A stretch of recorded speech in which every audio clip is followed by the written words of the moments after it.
So, yesterday you were telling a story that About as Pedro. we arrived, what happened? Do you want to explain?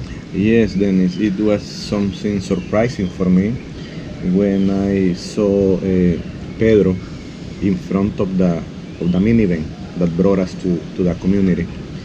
It's something that I had never seen.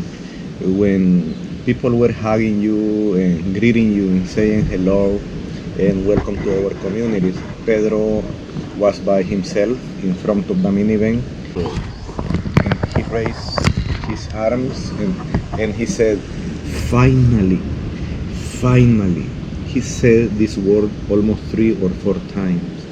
And after that, he said, thank you, God, for bringing these people to my community. And I saw his eyes, and he was into tears as well. I think that he had waited for almost a year to have your presence, your visit in the community. And because he's one of the persons in the community who is in need of tools to generate any incomes, he felt, I'm sure, so blessed for having the chance for the first time in his life to have the appropriate tools to make his work and make his living. It's unbelievable. As I told you, this is the first time that I see a person, a beneficiary of tools for opportunity to do this. And let me tell you that this impacts the community, the hearts of the beneficiaries, and the hearts of the people who work for Tools for Opportunity as well. So you are a blessed in El Salvador, and I will tell you again, your presence is very important in El Salvador to change lives. The last day of the workshop, we were having lunch. Do you remember? I was in the hallway because I was having a ceviche, and he sit by me, and he had a huge plate of food, and some other carpenters didn't want the meat, I think, and they shared it with him. So he had a full plate plus a ceviche, and he was eating like crazy. He was so happy. I saw his eyes, and he was like, oh my God, this is good, this is beautiful. Finally, I have a decent plate of food in my table. I saw his eyes, and I saw his body language was telling me how blessed and happy he felt at that moment. David grew up in Guatemala, and he said, I know about Pedro. He said, when the chicken lays an egg, then he eats. And he waits for the next time the chicken lays an egg, and then he eats again. What about if he doesn't have the hen? Yeah. He would be a starving man. So, Pedro, when I interviewed him, mentioned that he learned woodworking from a gentleman that had traveled from San Salvador here for To him. 2 weeks, and he had a class, and then the man left, and he can call him and ask a question if he needs it, but he's had no other training. He's self-taught basically, but he works so very hard, and he wants to learn more. He doesn't have a lot of education, No. and yet he still wants to learn. He still is open to receiving, and to me that just speaks volumes. When you open your heart, when you are open to learning and trying new things and trying to learn, it will come.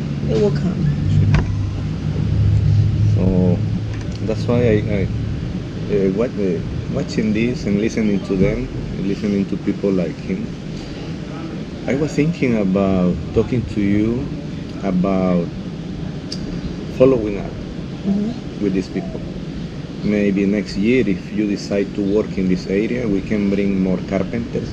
But the carpenters that took the workshop this year should be here to make more furniture, share experiences with the new ones, and make something bigger.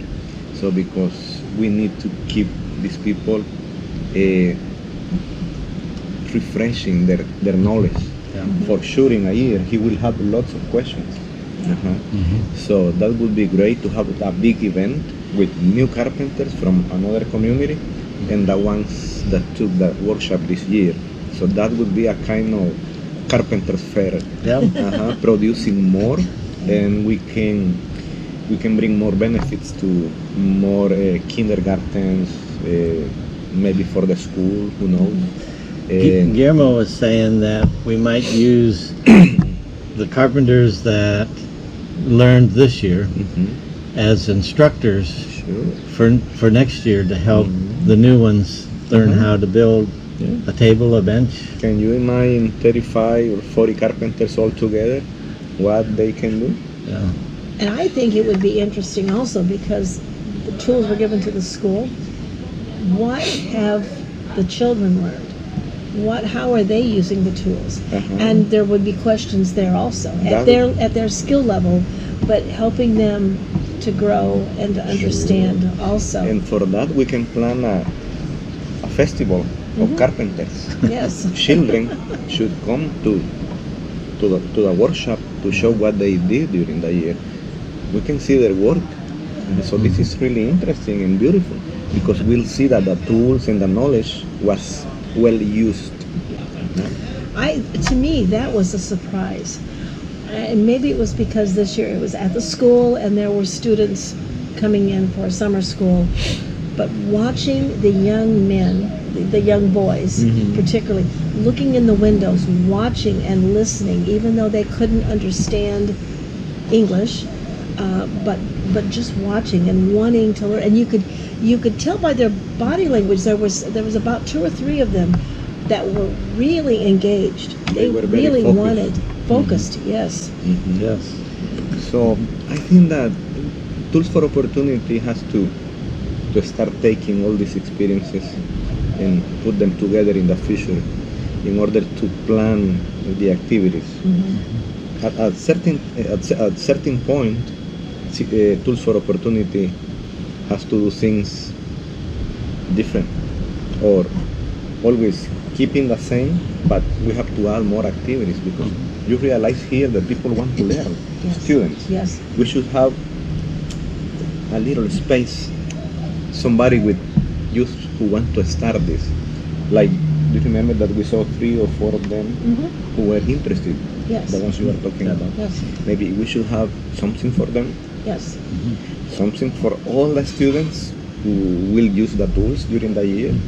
We can make a fair where they present their achievements and their work, and then the huge festival with almost 40 carpenters.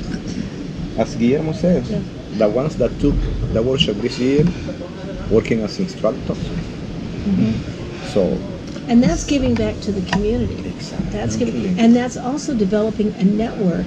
So as they continue to work here, they can talk to one another, they can ask questions, they can support one another in different projects. I think that, to me, that's where it continues to give and give. that should be the plan for the future. Yes, I agree. Because I will tell you, according to my experience, I have been doing this since 1986.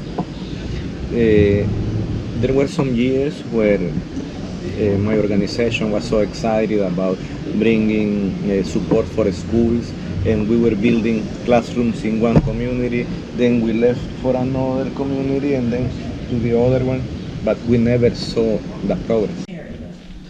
But one of the things that Alvaro said yesterday, the day before,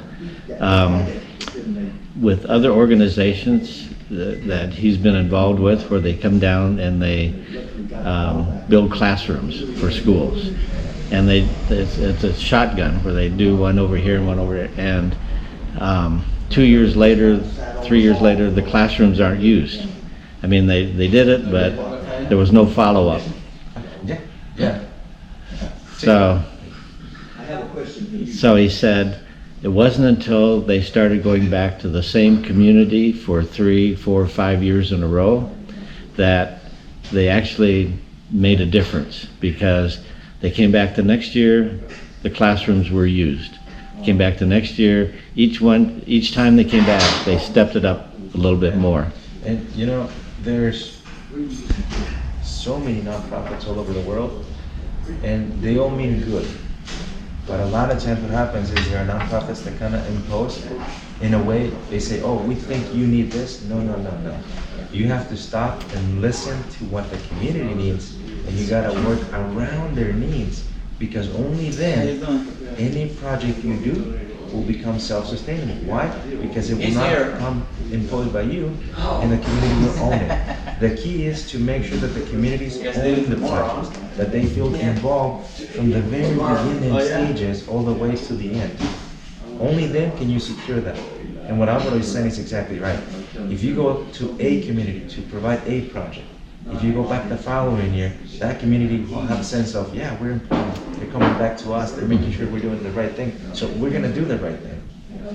And then if you really want to watch your community grow and develop, you really ought to be there, you know, not just 1 or 2 or 3 times.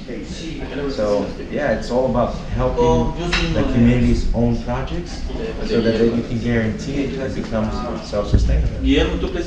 It's just like Lillian. It was her idea to approach Pam about something for the women, and she owns that. Yeah. And so if we come back, that's kind of the next step up. And I can guarantee you, it would probably not have the same impact if I would have brought it up to Gene and the board than to have Lillian approach you. And it was interesting when we mentioned it to Gene. He's saying his sister came last year. Carol. No, Oh, yeah, that's right. Carol's the cousin. Yeah, and Eileen felt the same thing, except she didn't know what to do. The women hadn't approached her. She just made the comment to Jean, maybe when they got home or something. I wish we could do something for the women. And so it's there. The seed was planted last year, kind of watered a little bit.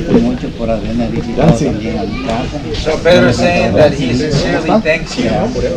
Never in his life he expected to get so much. In fact, he's one of the gentlemen that was saying that he was coming out to this shop more than getting anything to meet you in person.